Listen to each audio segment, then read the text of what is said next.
И как вы относитесь к ужесточению мер по антитабачному закону, собственно? Я только за. А так что у меня в семье никто не курит. Я лично за то, потому что сам не пью, не курю, и другим советую. Лучше не пить и не курить. А вы сами никогда не курили, не пробовали? Ну, курил я 40 лет, и за одни сутки бросил все это. А сколько уже не курите теперь? 6 лет. Пускай он ужесточает.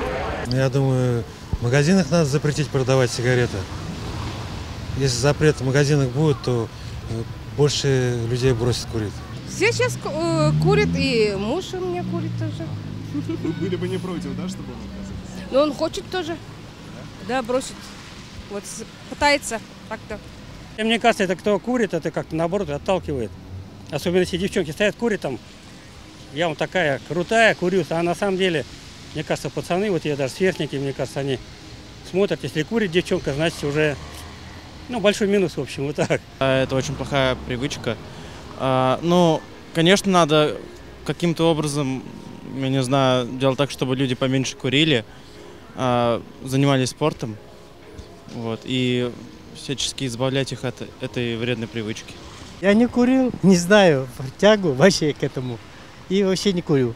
То есть вам непонятно, в принципе? Да, я это не понимаю. Курить это вредно для здоровья. Что еще скажу? Молодежь сейчас все поголовно курят везде.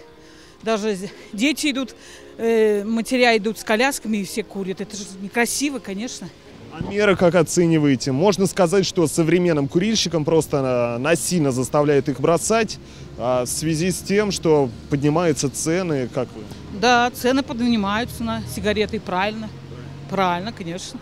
Хотелось бы, чтобы курение правительство ограничило доставку курения там в зарубежных странах, чтобы местные были.